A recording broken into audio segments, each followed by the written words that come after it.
बड़ी संख्या जो दो या अधिक संख्याओं से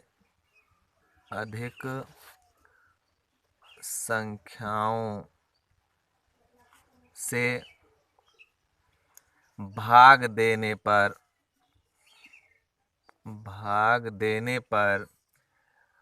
बिना शेषफल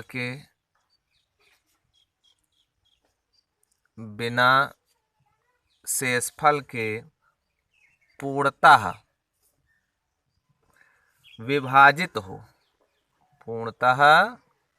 विभाजित हो महत्तम समापवर्तक कहलाती है। महत्तम समापवर्तक कहलाती है। इस प्रकार से इसकी परिभाषा है, वह बड़ी संख्या जो दो या अधिक संख्याओं से भाग देने पर बिना शेषफल के पूर्णतः विभाजित हो महत्तम समापवर्तक कहलाती है। अब देखेंगे कि मासा निकालने की विधियां। मासा निकालने की विधियां। तो बच्चों, मासा निकालने की 3 विधियां होती हैं। मासा निकालने की 3 विधियां होती हैं। पहली विधि क्या है? अपवर्तक विधि। अपवर्तक विधि ये पहली विधि है। दूसरी विधि है अभाज्य गुणनखंड विधि। अभाज्य गुणनखंड विधि और तीसरी विधि है भाग विधि। तो इस प्रकार से मासा निकालने की 3 विधियां हैं।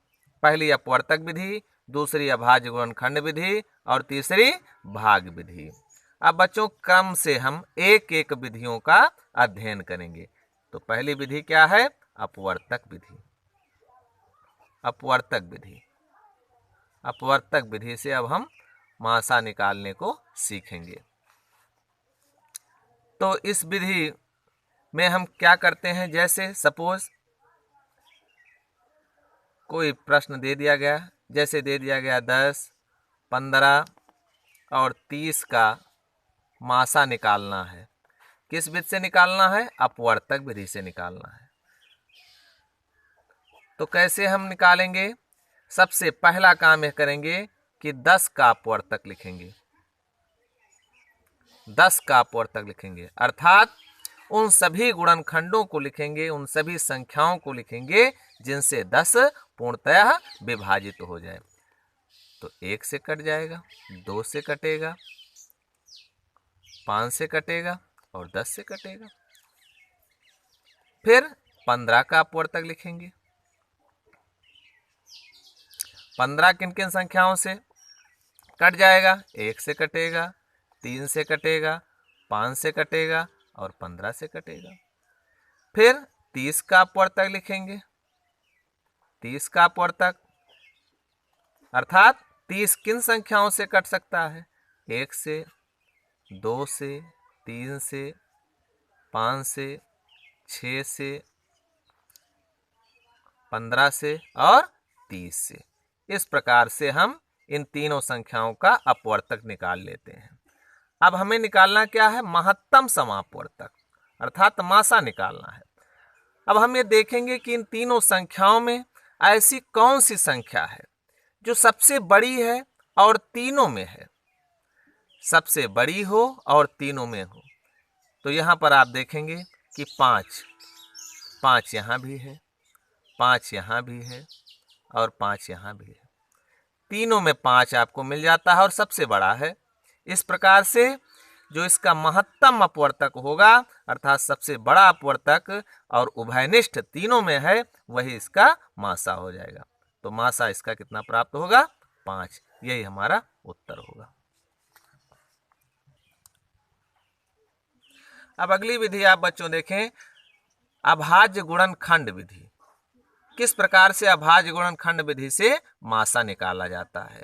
जैसे मान लिया कोई प्रश्न दे दिया गया, सपोज दैट 12, 15, 18, इसका हमें मासा निकालना है और किस विधि से निकालना है, अभाज्य गुणनखंड विधि से निकालना है।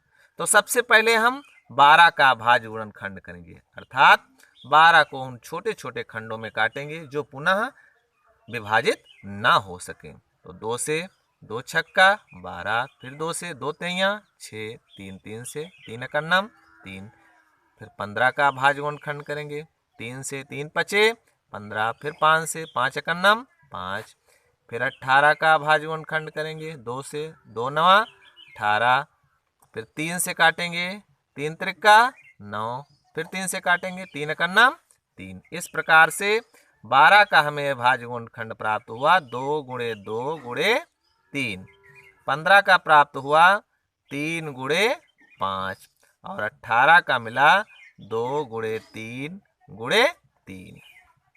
अब हमें इसका मासा निकालना है। अब हम ये देखेंगे कि ऐसी संख्या जो तीनों संख्याओं में हो अर्थात उभयनिष्ठ हो। तो यहाँ पर आप देख रहे होंगे कि 2 इसमें है लेकिन 15 वाले में नहीं है। 3 ऐसी संख्या है, यहाँ पर ये देखेंगे आप, 3 यहाँ पर है, 3 यहाँ पर है, 3 यहाँ पर है, अर्थात ये उभयनिष्ठ गुणनखंड है। तो इस प्रकार से जो उभयनिष्ठ गुणनखंड होगा वही मासा हो जाएगा। तो 12, 15, 18 का मासा कितना होगा, 3 होगा।